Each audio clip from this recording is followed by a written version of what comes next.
Hi, this is Starla from exploringcreativity.blogspot.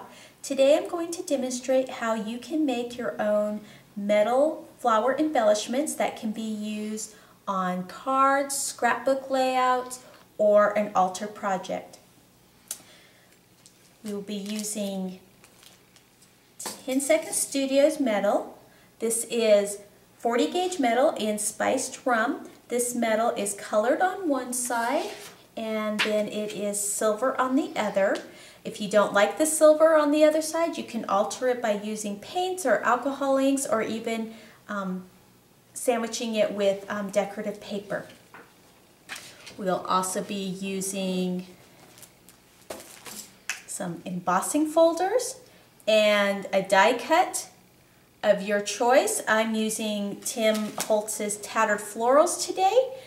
You can use your Spellbinders dies, whatever dies that is your favorite. The only dies that I have found that is somewhat difficult to cut the metal would be like the thin Sizzlet dies. It is still possible. These leaves are cut from Sizzlet dies. They are, you just have to work a little bit harder to separate the die cut from the metal once it's cut. But it is possible to use Sizzlet dies. I just want you to be aware that it takes a little bit more work.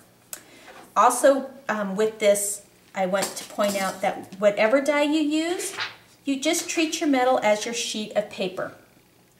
It's thin like the paper. The dies will cut through it beautifully. The Spellbinders dies, the bigger Sizzix dies cut through it wonderfully.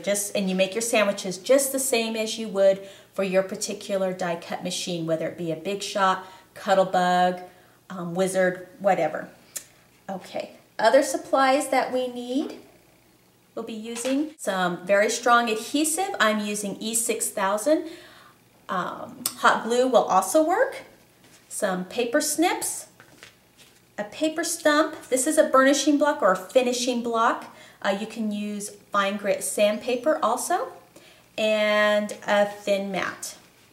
All right, using our die, we're going to cut out several of the shapes of the flower that we are using. The largest die, the one that looks like a daisy, and then, whoops, the larger of the small flowers.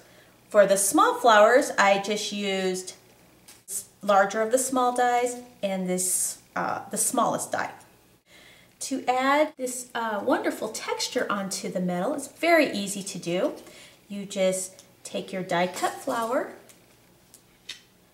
put it into your embossing folder, the colored side up, the writing on your embossing folder up, run it through your particular die cut machine as you normally would with its sandwich that is right for your machine. Take out the metal and then you will get this embossed area. Then you can take your finishing block and sand off the color. Like I said, you can use fine grit sandpaper also. That just exposes the silver underneath, adding more texture. So what I've gone ahead and done is I've already finished my big piece and my small one here for my big flower.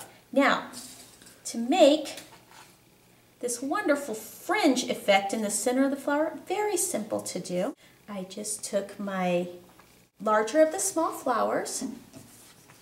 You can take your mat, your paper stump, and in the center of your flower, just make a small indentation. You don't need to do this step. It is optional, so don't feel like, oh, I can't make this wonderful fringe. Then I'm going to take my scissors and just start snipping right in the center here, towards the center, making small snips.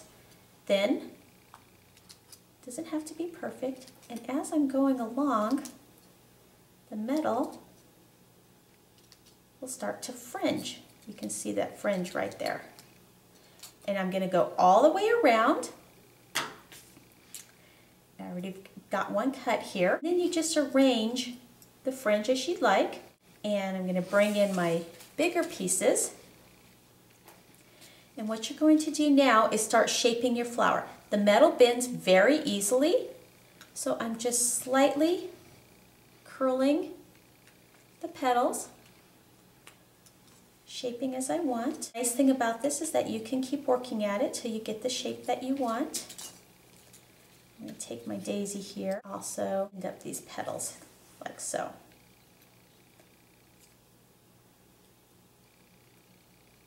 Then I'll layer everything, kind of decide where I want my petals to be, if I need to flatten.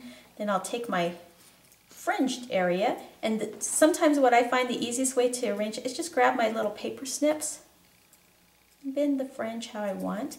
Now again, this is going to show that silver on the opposite side, so if you don't want that silver color, you can color it with your alcohol inks or paints, but I actually liked it for this because it matched the the sanded embossed areas. So once I decide how I'm going to layer it, I'm going to use my strong adhesive. It doesn't take much. I'm just going to add a dab on it here. Oops, my petal got bent. Just add a little bit. Place it where I want. And the nice thing about using a strong glue like this is that it doesn't dry immediately, so you have time to rearrange your layers if you need to. You also can use a hot glue gun, but beware, the metal will get very hot. I don't want you to burn yourself. And we'll just add a little bit on the back of this.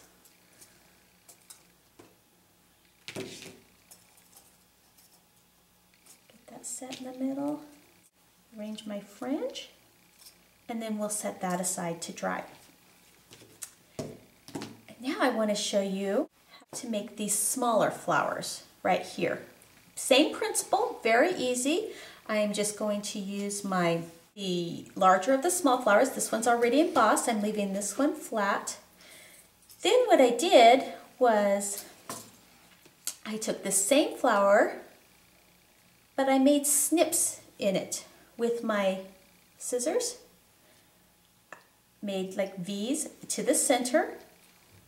Cut out. That way I could fold up the petals. Otherwise, these don't fold up so well. Same principle, like I said, as the bigger flower. Just take my metal, fold it up. And I'm going to leave this base flat. I like that. And you can see on this one I didn't emboss this flower, just to add some contrast. That's the nice thing about the metal. You can add the embossing. You don't have to. And make my center right there. Then I have a couple choices. I did a couple different things on this. On this flower, I just took the smallest flower. I embossed this one, die cut it, and again, just bent up the petals. This one's already snipped. You don't have to snip it to bend the petals. Bent it up and add it to the center of my flower.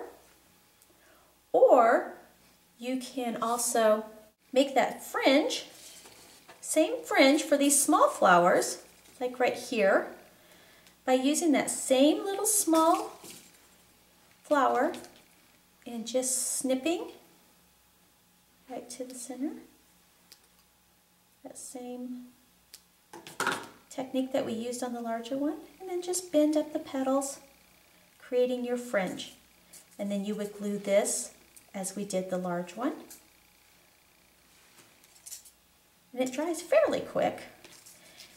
And then in the center, you can decide whether or not you want to leave it plain or if you want to add an extra embellishment. I added some half-back pearls in here just to add a little bit more contrast. Very simple. Like I said, you can see, you can have a choice of embellishing or embossing the metal or leaving it plain. It just adds some texture. Very simple to do. I hope you enjoyed this tutorial and we'll give it a try. Thanks for joining me today. Bye.